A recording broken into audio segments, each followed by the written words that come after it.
Hello everyone, कुछ YouTube channel में आपका हार्दिक स्वागत है। इसलिए हम बात करने वाले हैं क्लास 10 के हिस्ट्री के टॉपिक के बारे में। और ये टॉपिक है चैप्टर नंबर 3 का क्वेश्चन नंबर 1।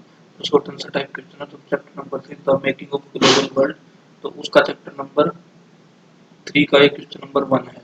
तो देखते हैं क्वेश्चन क्या है। Give two example of different type of global exchange which took place before the 17th century. यानी कि हमें दो एग्जांपल देने हैं अलग अलग टाइप के वैश्विक एक्सचेंज के, वैश्विक आदान प्रदान के हमें दो एग्जाम्पल देने हैं जो 17वीं शताब्दी से पहले हुए थे।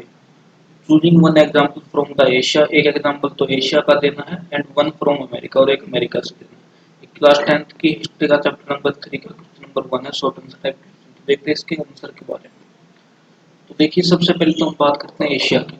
The silk routes are very good example of vibrant pre modern trade before the 17th century.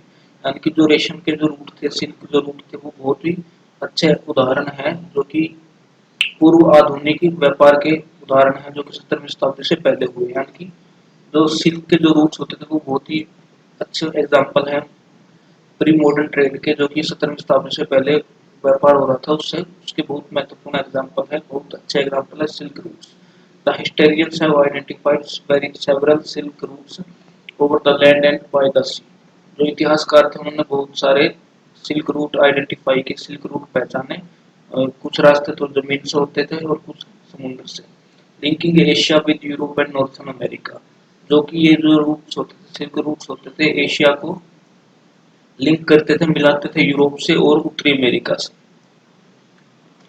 These routes were used for trade in Chinese pottery, और ये जो रूट थे, ये जो रास्ते थे, ये रास्ते यूज होते थे चाइनीज पोट्री के व्यापार के लिए, टेक्सटाइल्स के व्यापार के लिए, स्पीसीज के व्यापार के लिए, मसालों के व्यापार के लिए, कपड़ों के व्यापार के लिए और चाइनीज पोट्री के व्यापार के लिए from India and south east Asia, जो कि भारत और दक्षिण पूर्वी एशिया से होता था। यानी कि दक्षिण पूर्व एशिया से होने वाले व्यापार के लिए जो सिल्क रूट्स थे, ये काफी महत्वपूर्ण थे, और इन रूट्स के थ्रू चाइनीज पोट्री का, टेक्सटाइल्स का और मसालों का व्यापार होता था।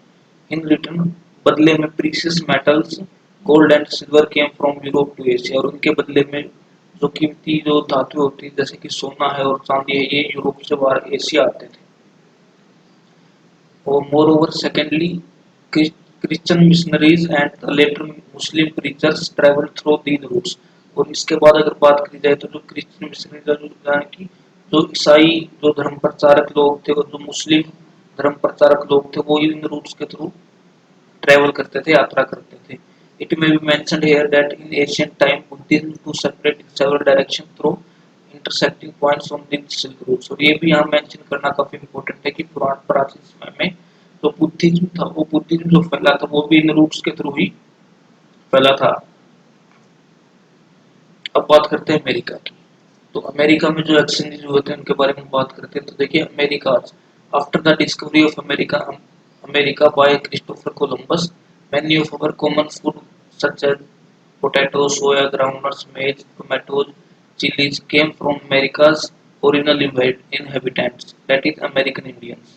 यानी कि जब अमेरिका की डिस्कवरी कर दी गई थी क्रिस्टोफर कोलंबस के द्वारा, तो बहुत सारे जो सामान्य जो भोजन के पदार्थ हैं जैसे कि आलू है, पोटैटो है, सोया है, ग्राउंडनट है, मूंगफली है, मेज है, मक्का है, टमाटो, टमाटर, चिली, मिर्च, ये सभी अमेरिका से आने लगा था। अमेरिका के ओरिजिनल इनहेबिटेंट्स यानी कि ओरिजिनल जो निवासी होते थे उनसे आने लगा था। यानी ओरिजिनल निवासी यानी कि अमेरिकन जो इंडियंस होते थे उनसे हमें मिलने लग गया था।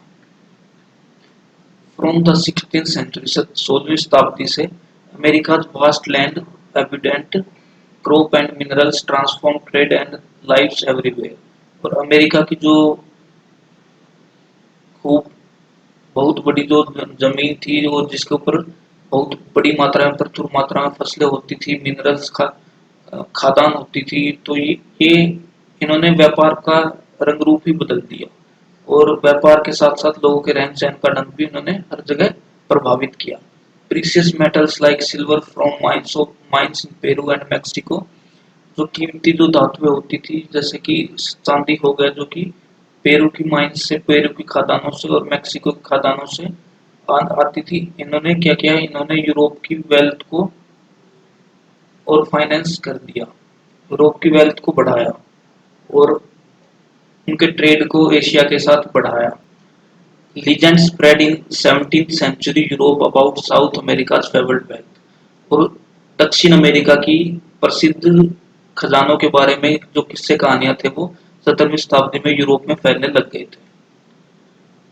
Many expeditions set off in search of El Dorado, the fabled city of gold। और बहुत सारे जो यात्राएं शुरू हुई जो कि खोज कर रही थी एल डोराडो की, जो कि एक प्रसिद्ध सोने का शहर था।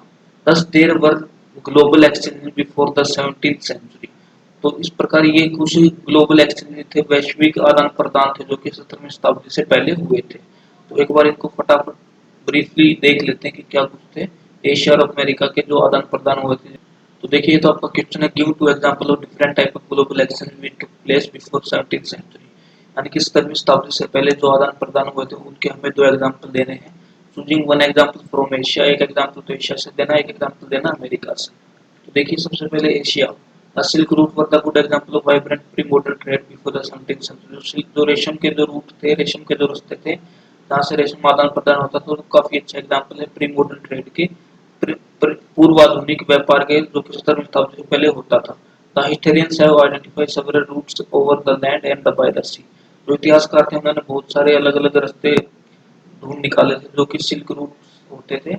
और ये कुछ रास्ते तो जमीन से होते गुजरते थे, कुछ रास्ते समुद्र से, जो कि लिंक करते थे एशिया को यूरोप के साथ और उत्तरी अफ्रीका के साथ। ये जो रूट होते थे, ये रूट के थ्रू व्यापार होता था चाइनीज पोल्ट्री का, टेक्सटाइल्स का, कपड़ों का, मसालों का, जो कि इंडिया के साथ और साउथ ईस्ट एशिया के साथ होता था, दक्षिण पूर्व एशिया के साथ और इंडिया के साथ होता था।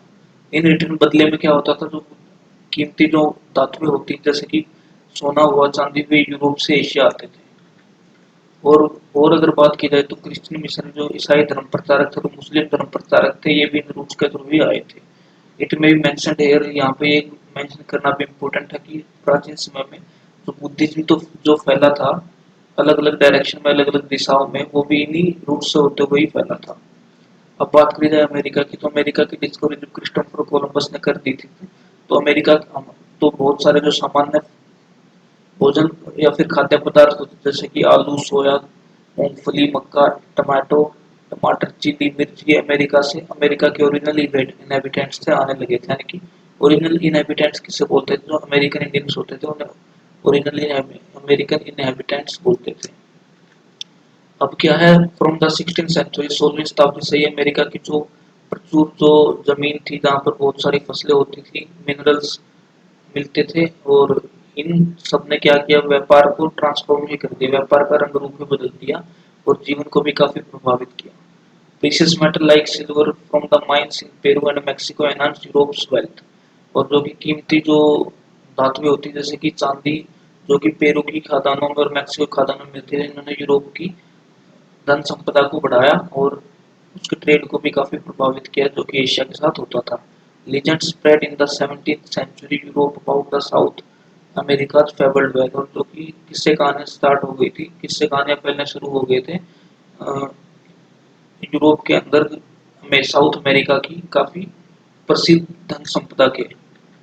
और बहुत सारी एक्सपेडिशंस यानी कि बहुत सारी यात्रा, मशहूर यात्राएं शुरू हो गई थी जो कि एल डोरेडो के लिए थी, जो कि एक सोने की का शहर माना जाता, सोने का प्रसिद्ध शहर माना जाता। तो thus there were the global exchange before the 17th century. तो 17वीं शताब्दी से पहले यही कुछ ग्लोबल एक्सचेंज थे, ग्लोबल वैश्विक तौर पर जो आदान प्रदान हुए थे जिन्होंने लोगों के जीवन को प्रभावित किया। और इसमें से एक एग्जाम्पल तो एशिया से था, एक एग्जाम्पल अमेरिका से था। उम्मीद करता हूँ आपको वीडियो पसंद आई है। अगर आपको वीडियो पसंद आई है तो वीडियो को लाइक करें, चैनल को सब्सक्राइब करें और ऐसी ही एजुकेशनल वीडियो देखने के लिए चैनल से जरूर बना रहिए। धन्यवाद।